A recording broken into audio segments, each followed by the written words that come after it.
Tracing your ancestors is a task taken on by many people all over the world.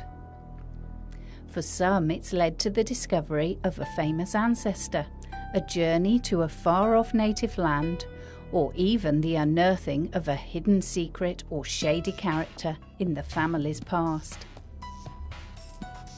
But for most who have embarked on such an exploration, it is the simple pleasure of discovering the family's pedigree that makes all the hard work worthwhile.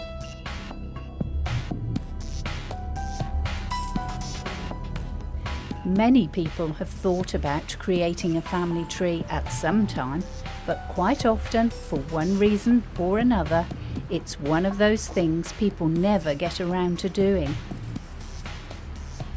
In the busy modern lifestyles that so many of us lead today, there may never seem to be enough time, although with advances in archive facilities and internet technology, you may be surprised at how much easier it's become, especially compared to earlier years.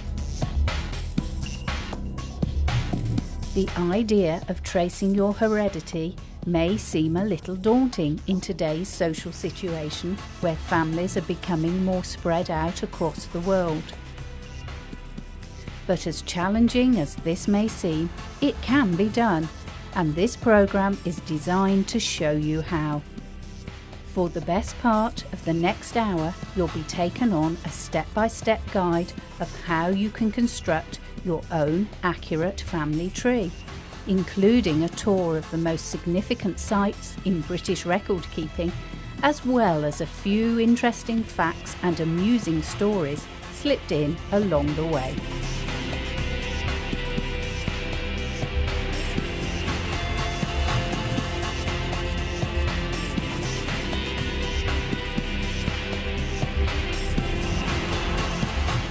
As with most things, the hardest part is getting started.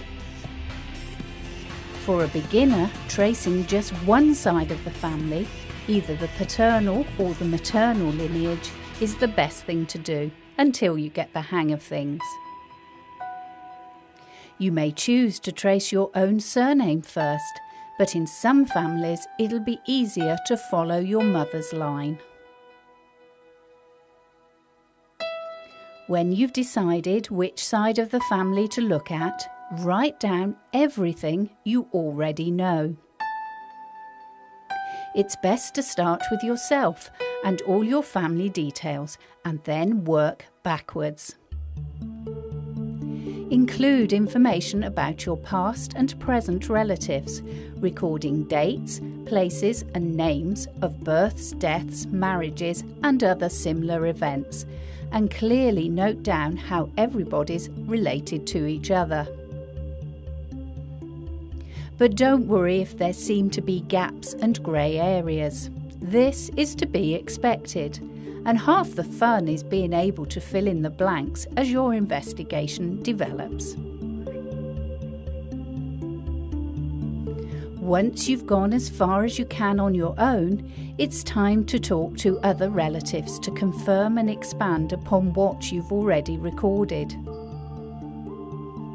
The memories that stretch back the furthest will undoubtedly belong to the older generations in your family, so it's important to seek their help first. A good way to get the conversation flowing is to bring out the old family photos. Such visual sources can be very stimulating to the mind and bring back all sorts of forgotten memories, so it's vital to record everything that's said. Writing the information down is fine, but a more convenient method is to use a dictaphone or camcorder, as you won't have to worry about scribbling it down in a hurry. You will also have a permanent living record to cherish and pass on to future generations. Bear in mind that some memories may not be happy ones, and matters such as illegitimacy, unsuitable marriages, and criminal records may be difficult things for people to talk about. It's good to have an open mind and adopt a sensitive approach. Also, if things are said that don't seem very important at the time, still record them, as they may gain significance at a later date.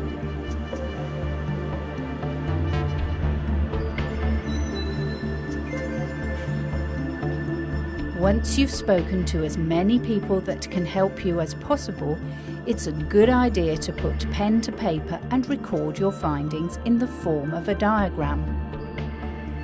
This doesn't have to be done using any special method, so you can draw it in any way you like, as long as it makes sense to you.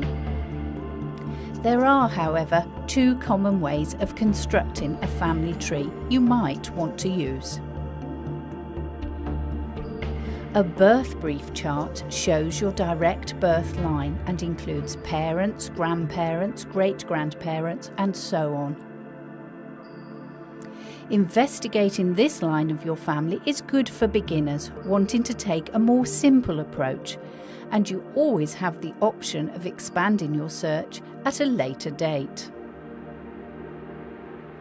Another method of drawing your family tree is by constructing a line pedigree diagram, which, as well as showing your direct birth line, includes siblings, spouses, aunts, uncles, and really just about everybody. It's amazing to see how quickly your tree will grow, but this may cause problems if your diagram starts to run out of space.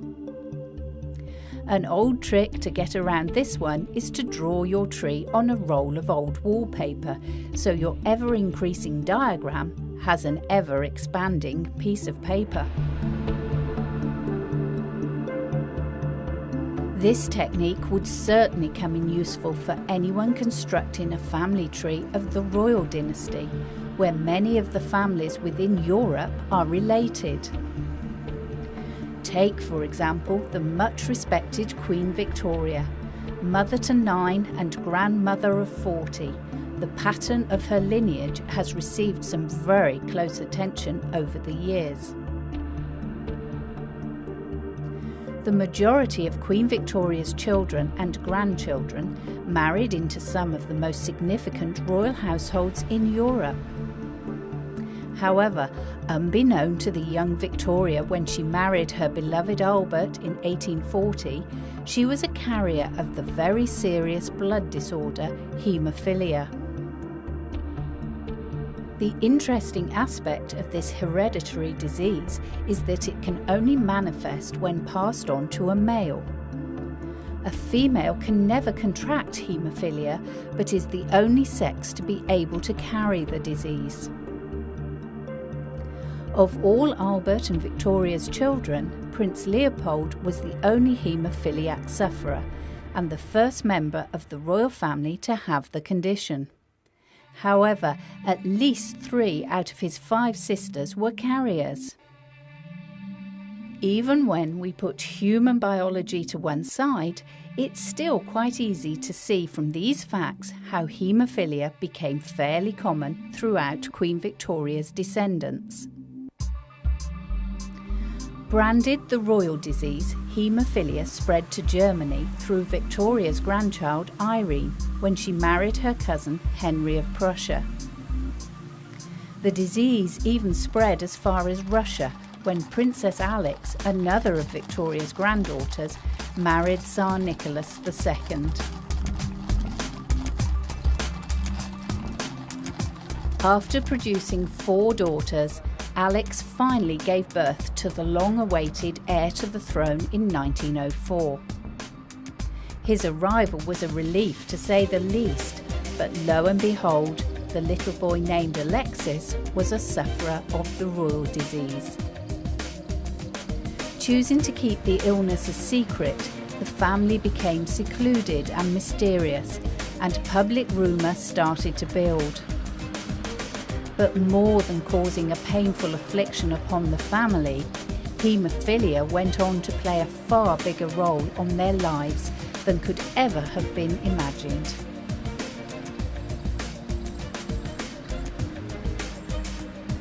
A monk arrived at the family's home claiming to hold mystical powers that could cure the boy's illness. Desperate to help their son, the couple gave the stranger free rein of their home. However, the man had ulterior motives in mind. Historical records have revealed to us that the stranger's name was Rasputin, and, as we all now know, his influence would lead to the ruin of Russia's imperial family. It has even been said that if it weren't for the young boy's haemophilia, there wouldn't have been the Russian Revolution, because Rasputin wouldn't have infiltrated the Tsar's family. As true as this may be, it is with thanks to historical archives that we have been able to follow the route of the unfortunate haemophilia trait through the royal family.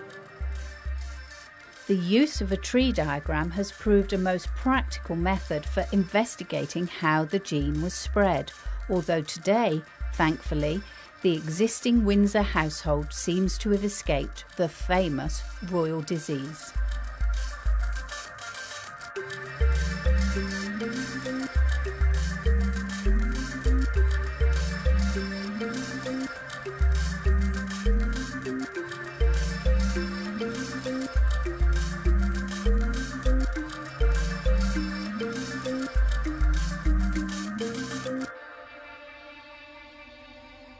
As you build your own family tree, it's fascinating to see all the people from which your own genetic makeup has been built.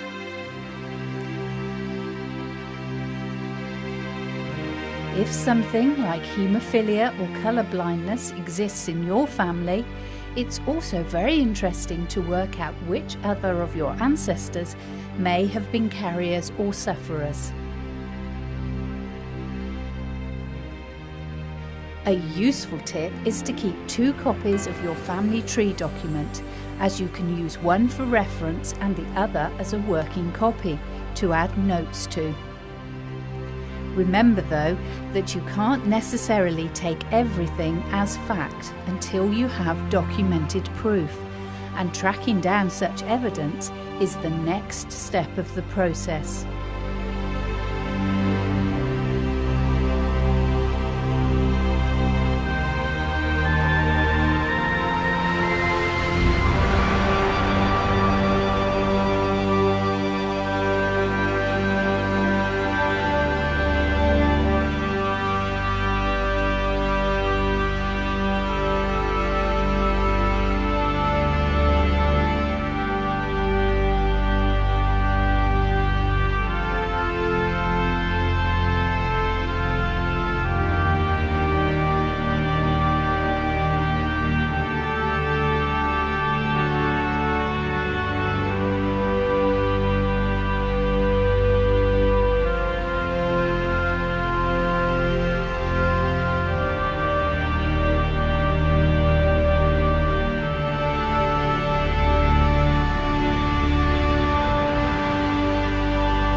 You may have already uncovered birth, death and marriage certificates, but if you haven't done so already, ask around the rest of your family to see if any more are available.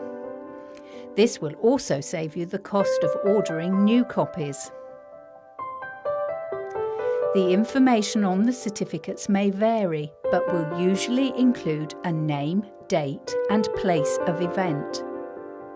A maiden name, occupation, address and details about the father will normally appear on birth and marriage certificates, with the name of the informant and cause of death on death certificates. But where can these documents be found if they're not already held within the family? A first port of call would be the local registrar of the district in which the event concerned took place. You can also call or write to the General Registrar Office located in Southport, which holds all birth, death and marriage certificates from England and Wales dating back to 1837. When ordering certificates, give as much information as possible, and if you've been able to look up the event in a register, there will be a reference number you can quote.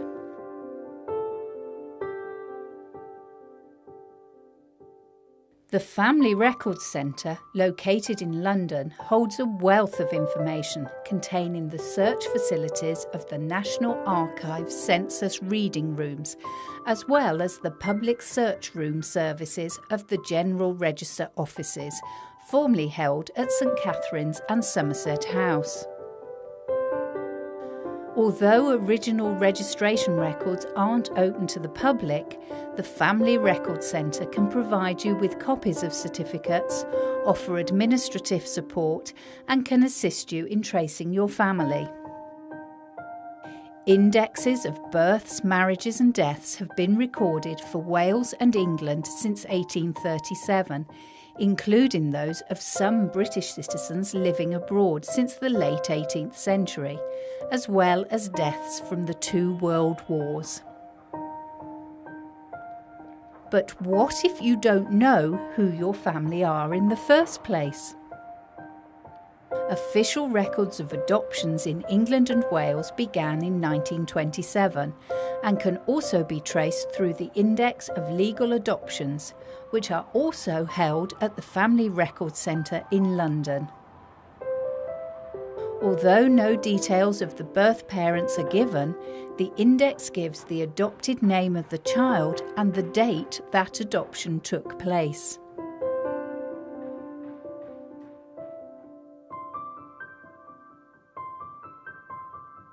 Before the 1st of January 1927, there was no central registration for adoption and fostering, but informally these were quite commonplace occurrences within society. Although such private arrangements were left unrecorded, you may be able to find information in an adopter's will. There may also be evidence if the adoption was made through a charity, where such organisations may have kept records. And if the adoption was made through the Poor Law, records can be found at the local records office.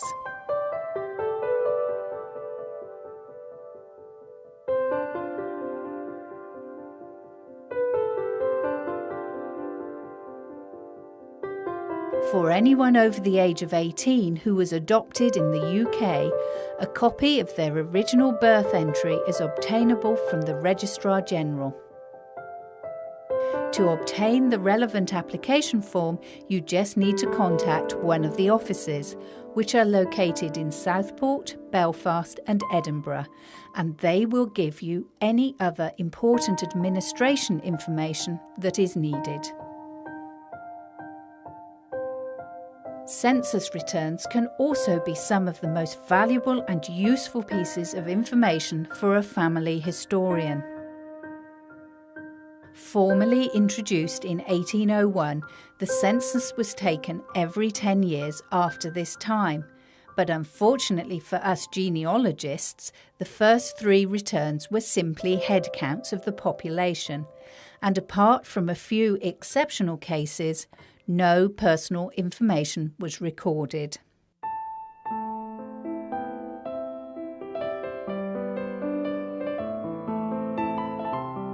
This means that the 1841 return is the earliest census of any use in your research, containing names of the heads of households, anyone living or visiting them at the time, as well as everyone's occupations.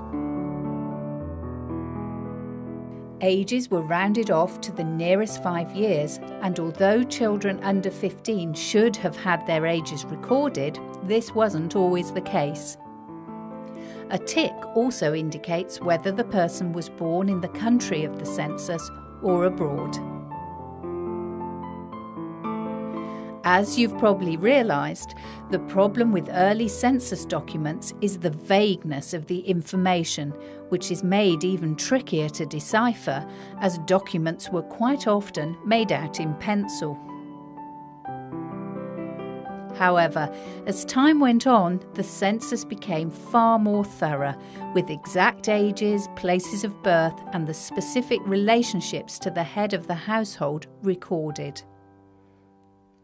In 1841, the only reference to an address was the name of the local parish, but in 1851, more details were included as well as a record of those who were blind, deaf, or mentally ill.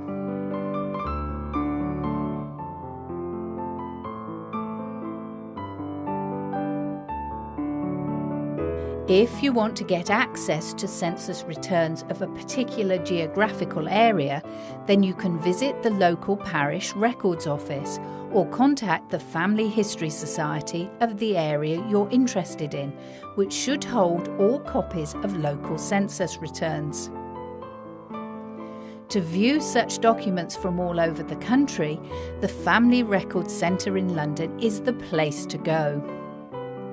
If you can't make it in person, there's also the option of hiring a professional researcher, although this can be quite costly and not nearly as much fun as doing it yourself. Records between 1841 and 1881 are available to read on microfilm. It's good to get to grips with this facility as well as microfiche, as many documents can be accessed this way.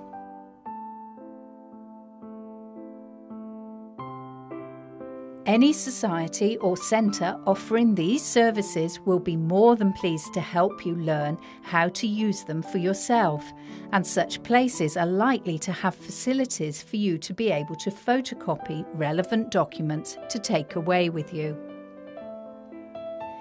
It's also useful to know that some census returns are available to buy on CD-ROM, so you can do your research from the comfort of your own home.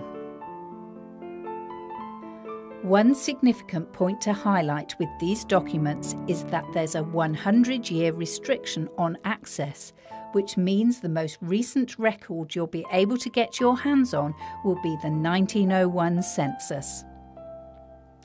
With so many other documents and certificates being available, this shouldn't be a problem for you.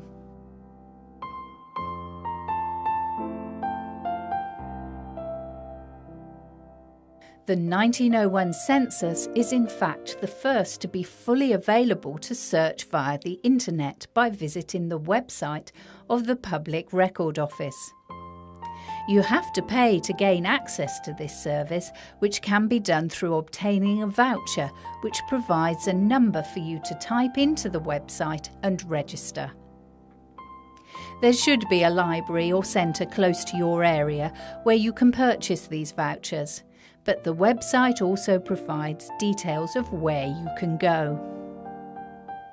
Another valuable source available on microfilm and microfiche is the IGI, the International Genealogical Index. Miles of IGI records are stored in vaults in the granite walls of the Utah Mountains and in libraries all over the world. This immense archive of records has been compiled by the Mormon Church, but regardless of your own religious views, the index will undoubtedly prove useful. Its alphabetically filed documents include many entries from non-conformist churches and list extracts of baptisms and marriages, with some dating back as far as the 16th century. Most conveniently, the IGI is available on the internet by visiting the Family Search website. Copies are also held at local record offices and history libraries, as well as the London Family Record Centre. It has to be said, though, that it's best to cross-check any findings you make from the IGI with another source before taking it as fact. This is largely to do with the amount of spelling errors that occur, and many entries have been transcribed from second-hand sources instead of an original document from the parish register.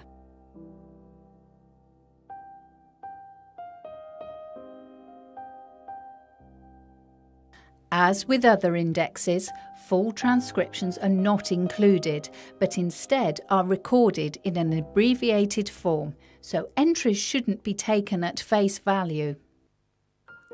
Indexes are, however, immensely helpful for pointing you in the right direction and tracking down the original source and documentation. Misspelling is definitely not uncommon for early manuscripts and is always something to be aware of. This aspect has been most prominent in the mystifying case of William Shakespeare and Anne Hathaway's marriage records.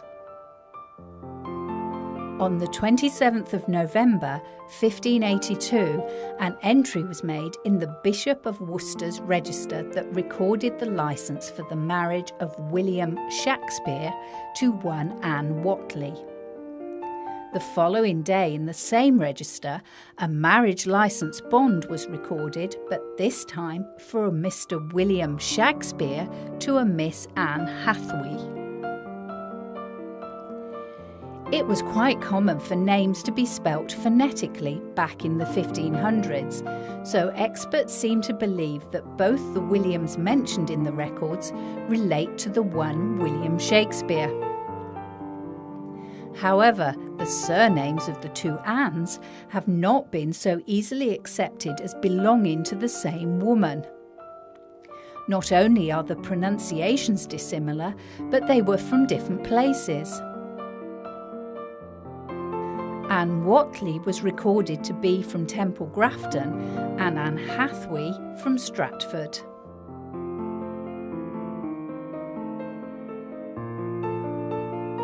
The interpretation of such records has given rise to speculation and all sorts of tales that would sit quite nicely alongside Shakespeare's own storylines.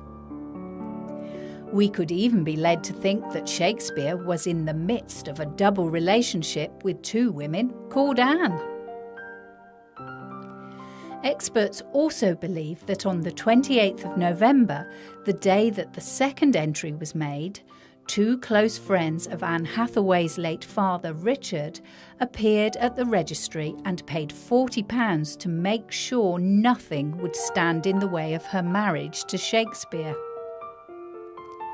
This also ensured that only one band of marriage would be called, as opposed to the usual three. When we learned that Anne Hathaway, aged 26, was carrying 18-year-old William's baby, the involvement of these two men seemed fitting, and the story has raised further implications surrounding the confusion of the records. Had Shakespeare intended to marry the first Anne mentioned in the register, but with the intervention of the two men was forced to marry the pregnant Miss Hathaway? Or has such conjecture come about from a couple of spelling mistakes made by a register clerk in the 16th century?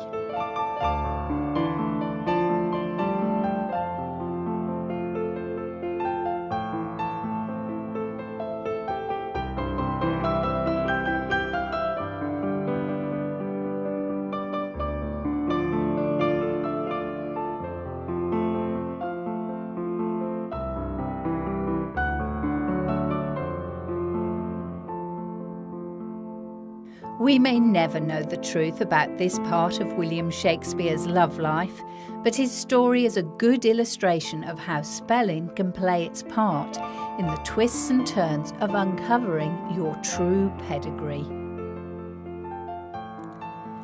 Another useful source for any family historian to turn to is the Society of Genealogists. Making it part of the Federation of the Family History Societies, it was established in 1911 as a charity organisation to promote and foster the study of genealogy. Located in the City of London, it's conveniently placed within walking distance of other buildings relevant to your research, such as the Family Records Centre. The Society's library has a magnificent collection of manuscripts and copies, also holding census returns and parish register indexes. The library also provides Boyd's Marriage Index, which catalogues matrimonial ceremonies in England within the period 1538 to 1840. Membership of the Society is worldwide and has some excellent benefits, including free subscription to the quarterly Genealogist magazine and free entry to the library with the use of a special swipe card.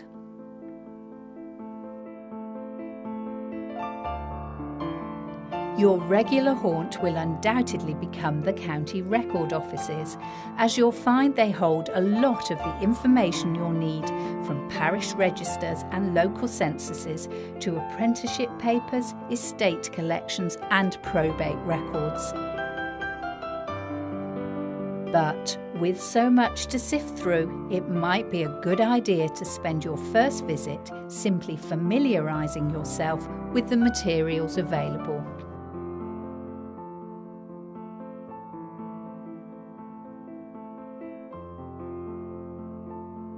Record offices are also the place to go for records of your ancestors' wills.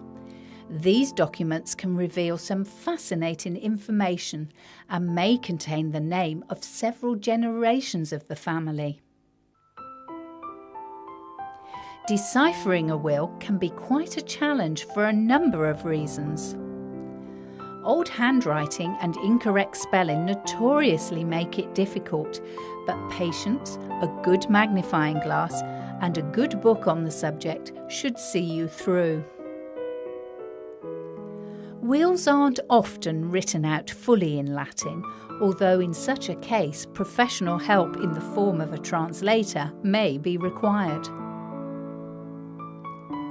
If Latin only appears in sections of the will, this probably indicates legal jargon that you won't need to go into. Until 1882, a married woman was unable to leave property unless she had the permission of her husband, even if she was an heiress. A carefully crafted will could ensure that her fortune went to her children without falling into the hands of an unscrupulous husband, so some early female wills can be strangely worded in order to get over the potential problem.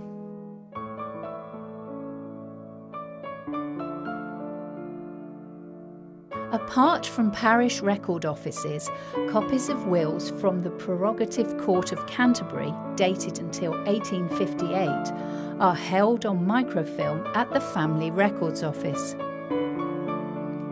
There are in existence some wills dating as far back to the medieval and Anglo-Saxon times, although there are few of us who'll be able to trace our families back this far. Wills of ancestors who owned rights to a piece of land, worked or were well off will be easier to find than others, as there were fewer wills made out among the lower classes. Sometimes less well-off people didn't have anything to pass on to their remaining family, and if they did, it was far less costly to distribute items without using a lawyer. As well as providing interesting facts, the legal status of a will makes excellent evidence to prove your family history research. If your ancestor was a celebrity or person of note, you may find that their will has been preserved at Kew's Public Record Office in Richmond, Surrey. In fact, the better-known members of your family's history will often be more easy to find, So if you do have a famous ancestor hiding in the background, it shouldn't be too hard to root them out.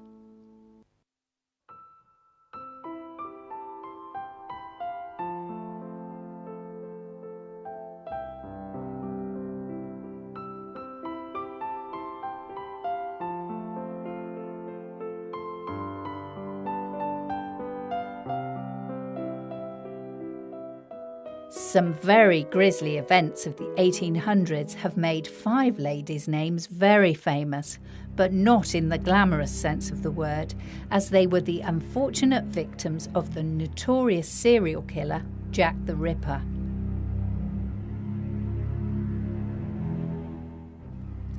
At the time, all of the women were prostitutes, but one, named Annie Chapman, better known as Dark Annie, had previously led a very different life.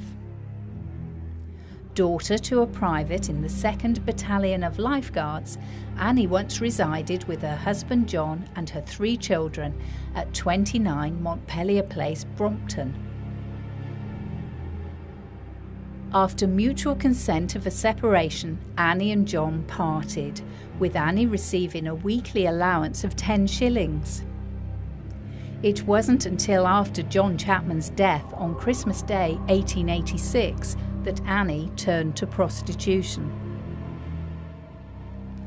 Annie Chapman's past has been easier to trace than the other victims of the Ripper, as better off people tend to have more documented materials surrounding their life, as you will undoubtedly find through your own research. With the help of Annie Chapman's descendants, experts have been able to trace a detailed family tree of her ancestors, even publishing the very first photographs of any Jack the Ripper victim when they were still alive. Annie Chapman was buried in the Manor Park Cemetery, London, on the 14th of September 1888. Today, however, the grave no longer exists. This is by no means a rare situation to come across when investigating your own ancestral burial sites, but there's always a way of tracking down the plot where a grave once existed.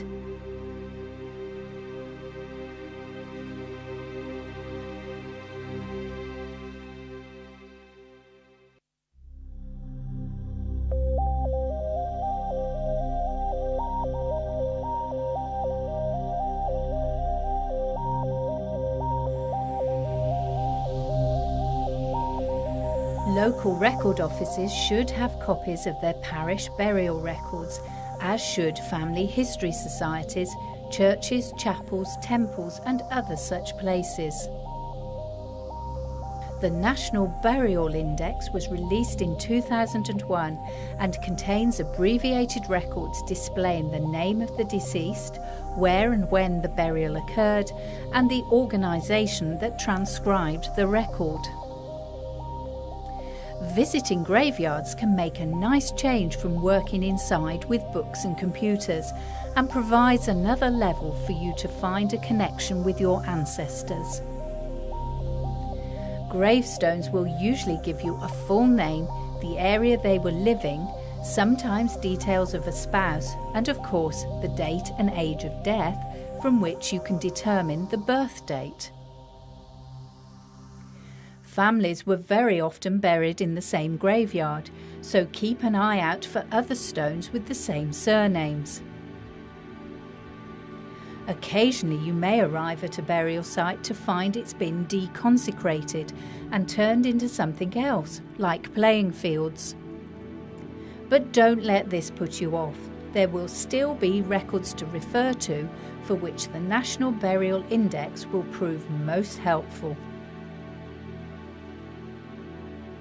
If you find that a burial site no longer exists, it's also a good idea to investigate the grounds a little further, particularly any footpaths, as gravestones are sometimes used for paving slabs. Gravestones may have been moved to surrounding churches too.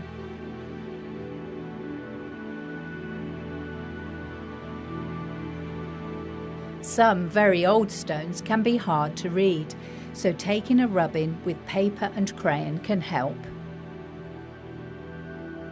Even if a gravestone doesn't reveal any unknown information, a visit is still worthwhile and can help you feel a little closer to the people whose lives you're discovering. Taking a photo of the site is also a good idea and another document to add to your file of evidence. Now that all the major resources for tracing your ancestors have been covered, there are probably a few other interesting aspects you want to explore, such as the origins of your surname.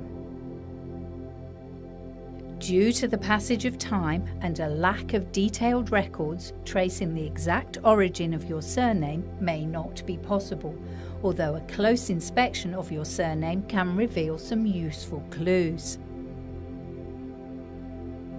A surname can very often indicate the area that a family lived, for example, the names Moore or Wood.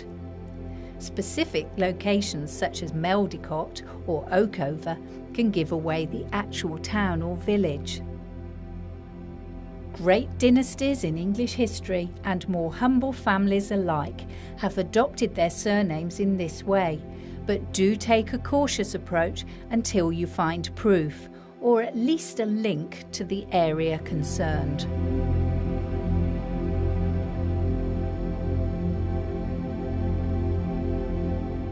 Other names may not give you a location but can reveal a trade, for example butcher or tailor, and names such as Jolly and Tubby can reveal an ancestor's nickname.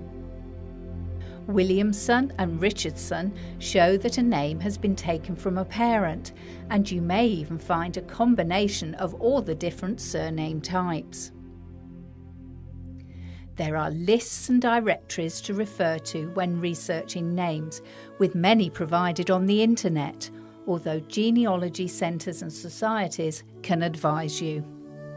You may find that someone has already researched the origins of your surname for you, and you could even discover a long-lost relative.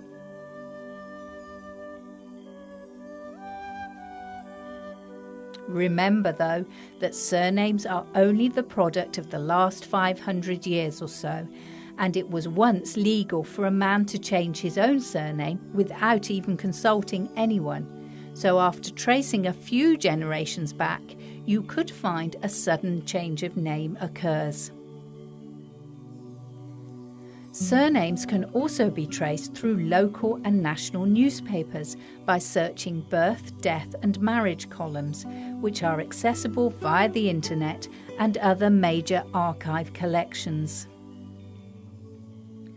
Old newspaper listings can even provide at least a partial substitute for other public records that might not be available. For example, a newspaper obituary might exist even though the civil record of the death does not appear to have been kept.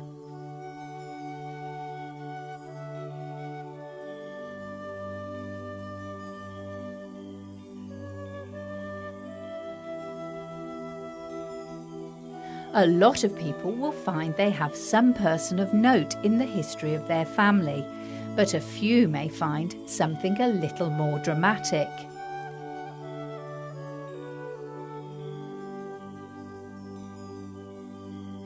If you happen to discover you were a descendant of Walt Disney, for example, you might also be interested to know that his sixth great-grandfather, the Reverend George Burroughs, was accused of being a witch in 1692, resulting in his hanging.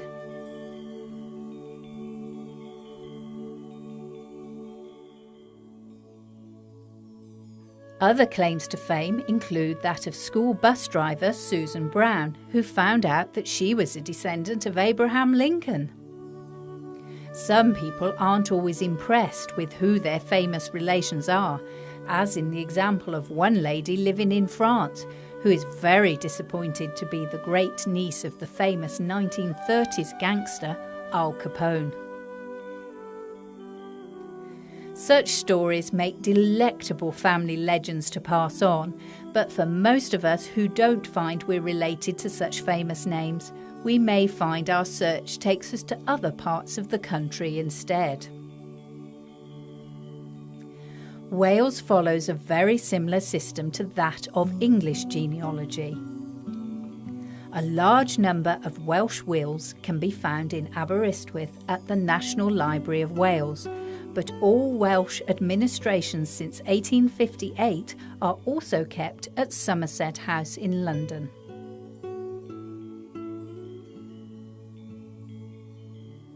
The National Library of Wales holds an immense collection of records, with information from the Public Record Office currently being transferred to the building. Early records known as the Welsh Rolls date from 1277 and contain a good deal of detail. However, when the country was incorporated into English governance, the Rolls system was discontinued. As with most other good libraries, staff can usually help you with inquiries over the phone, by post or through email, if it's not possible to make a personal visit. If you trace your ancestors to Scotland, you'll find that a very good system of records has also been maintained. One significant difference in the structure of Highland ancestry is, of course, the clan system, but this is likely to prove beneficial as a smaller number of surnames and variants will exist.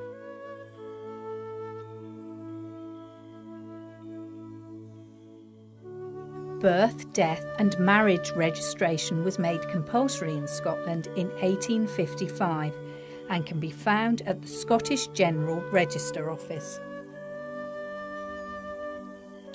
This building also contains the National Presbyterian churches and some nonconformist registers, which began in about 1740.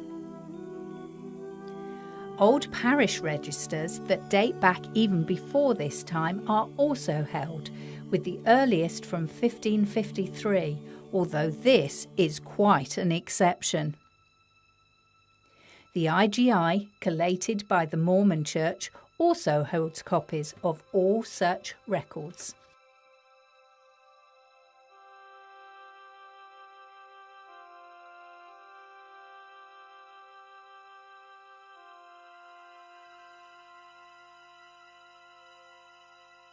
You'll find that Scottish certificates give more detail than their British counterparts, which can save you hours of time and a fortune in certificate costs.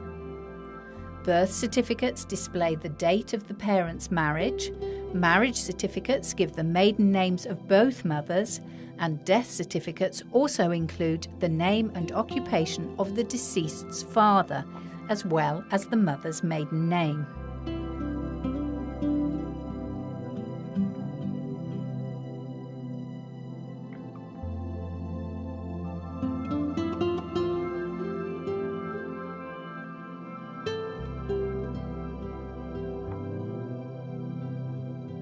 The National Archives in Edinburgh contain an immense and diverse range of collections.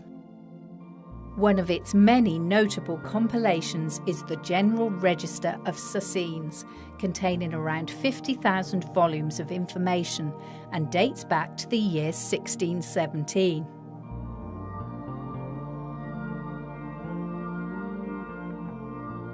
This collection is an official record of registration details for most of Scotland's land holdings and documents the transfer of heritable property and the use of the property as security for a loan.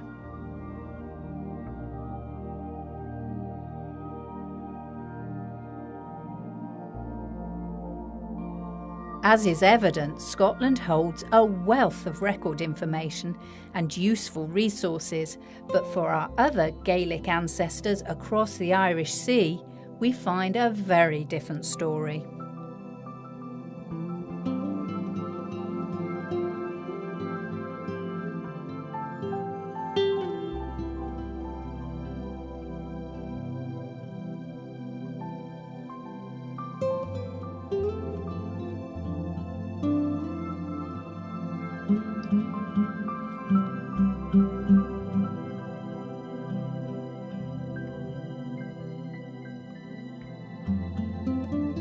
Civil registration in Ireland officially began in 1864, and important genealogical documents were stored at the Customs House in Dublin.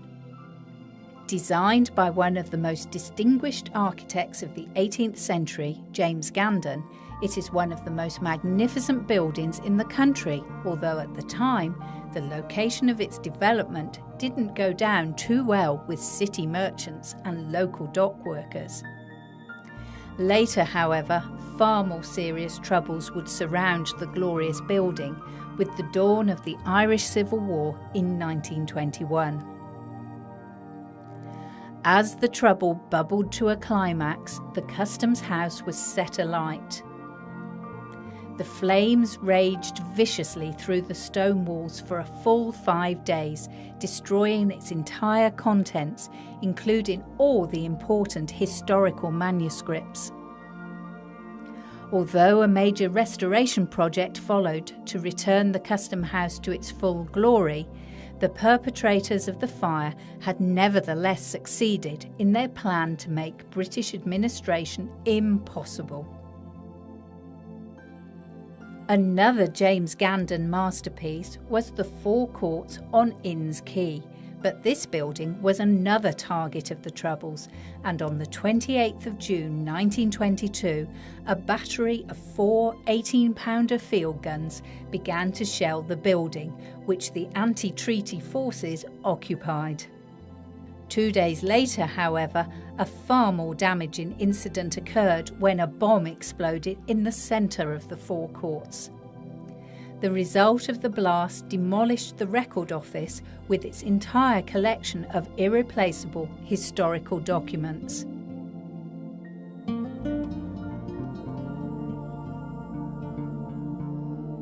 There are still remnants of records dating back from before the Troubles of the 1920s, including the 1901 Census Returns.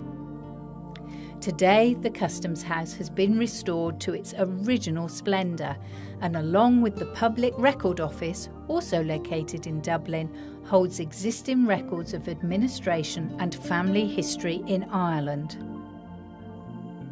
Although tracing your Irish ancestors can be a difficult task, Irish genealogical societies will be some of the most helpful resources to turn to.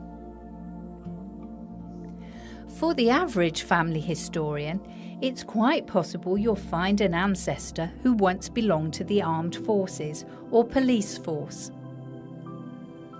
As well as being able to turn to all the major facilities that have already been mentioned today, you'll find special societies and records are available to refer to as well. Similar associations for theatre performers and railwaymen also exist, with mainstream societies and the internet providing good links.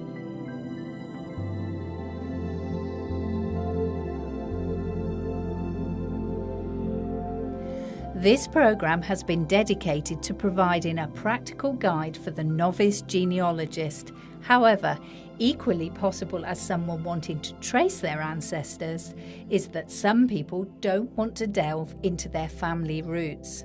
Take, for example, the old Duke of Wellington, Arthur Wellesley.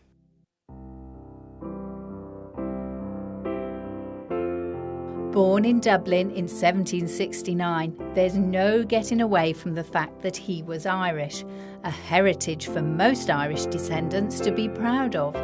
However, the Duke himself did not wish to acknowledge his origins. Hailed from the Anglo-Irish aristocracy, he claimed he didn't feel truly Irish, protesting, "Just because a man is born in a stable doesn't make him a horse." This programme was certainly not designed for the likes of the Duke of Wellington, but for many of you watching today, this may be the first step towards discovering the hidden past that lies behind your family name. Having examined the eclectic range of resources available to the family historian, you can rest assured that you're now fully equipped to embark upon your ancestral adventure. High-tech research facilities are forever improving and expanding, but many books and leaflets have also been published over the years and cover an assortment of genealogical topics that will be useful to your work. Any good family history society can point you in the right direction if you want to invest in a book, and a good library will be able to help you too. There is just one thing an individual about to trace their ancestors might want to consider, and that's the possibility of finding something out that you might not have wanted to know. Some people have discovered the birth of an illegitimate child or the criminal past of a family member, so it's good to think about how you might treat such findings. Also remember, though, that you could uncover things that might otherwise be lost forever in the realms of history. Not knowing what you might find can make the adventure all the more thrilling.